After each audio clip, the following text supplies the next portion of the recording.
Hi, everyone. I'm Susie Sun. Here are your top stories. The violent winds have caused a lot of problems, including dangerous road conditions and power outages, and we're not done just yet. Many areas have a lot of cleanup to do from all the wind damage, including Pico Rivera, where this 50-foot eucalyptus tree toppled onto an apartment complex on Rosemead Boulevard. Firefighters say one person was hurt. The tree also took down power lines, causing an outage. And the wind isn't the only thing we could be facing. Dani Ruberti is tracking the latest conditions and what's ahead now in your next weather forecast. Dani? I know, Susie, things are going to be a little interesting over the next 24 hours. Yeah, not just the wind, but we are talking showers and thunderstorms as well. Taking a live look at Catalina.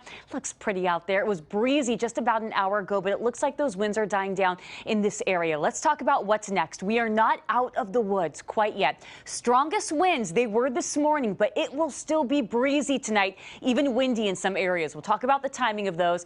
A tad cooler this evening. Friday storms possible, but the weekend is looking better. Let's talk winds. Things have relaxed significantly, but again, still dealing with some of those strong gusts. Santa Clarita, you're seeing gusts nearing 30 miles per hour right now. Other areas through Los Angeles County, 20 to 25 mile per hour gusts. That's the case over in the Inland Empire. So you're still noticing those trees moving, just not as strong as what it was earlier.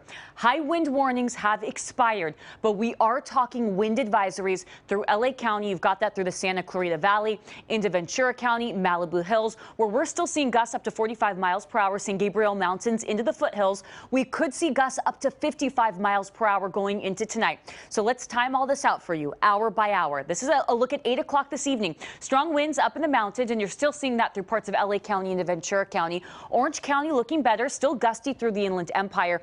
But take a look at this around midnight. It looks like we're going to see another uptick in these winds, another burst of wind, and you're going to see this late tonight into early tomorrow morning through Orange County, the Inland Empire. But you get out the door 8 o'clock tomorrow morning and things are looking a bit better. They will start relaxing during the day on Friday, but it's still going to be breezy out there. We're still dealing with those breezy offshore conditions. Let's take a look at some of our winds that we've seen. San Gabriel Mountains, we had gusts ringing in at 86 miles per hour today. 65 mile per hour gusts through the Malibu Hills. Sun Valley, 63 miles per hour. Down through Costa Mesa, we had gusts reaching 51 miles per hour.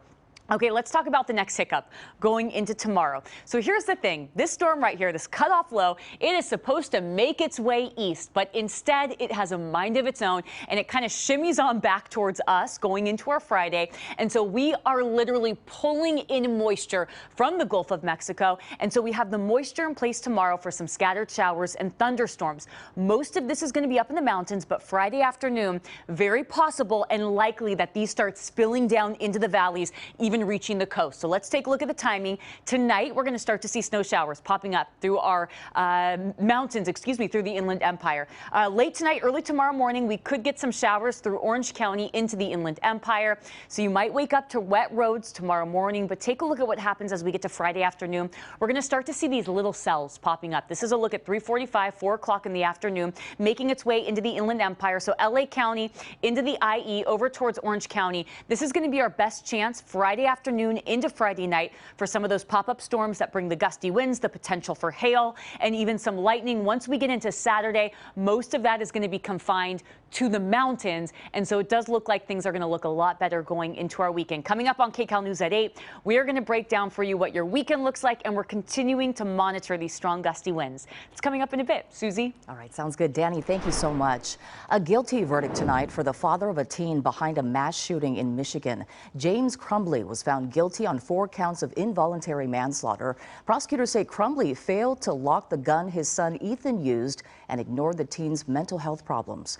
4 students were killed in the rampage at Oxford High School in 2021. Last month, a jury found Ethan's mother, Jennifer, guilty on those same counts. James and Jennifer are the first parents in U.S. history, in fact, to be convicted for a mass shooting committed by their child. Meanwhile, Ethan Crumbley is serving life in prison for murder and terrorism.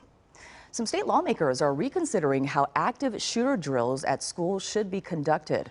Assemblymember Chris Ward has proposed legislation that would standardize how public schools conduct drills, similar to fire and earthquake drill regulations. Now, Ward's bill includes prohibiting the use of simulated gunfire, parental notification that a drill is in fact taking place, and an opt-out provision for parents who do not want their student to participate.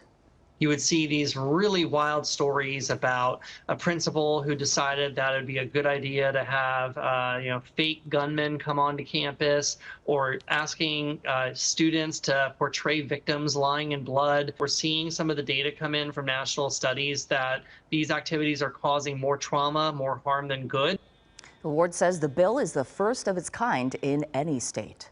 A Crescenta Valley council member has resigned after he was caught on camera urinating on the wall of a downtown LA bar. KCAL News reporter Lauren Posen is working on this story tonight. A town council member has just handed in his resignation after security camera video of him surfaced urinating in public outside of a popular bar in downtown Los Angeles. I'm Lauren Posen, the council member. His name is Chris Kilpatrick. He represented Crescenta Valley, and that is where we are just leaving, heading to the bar in downtown LA where this all took place.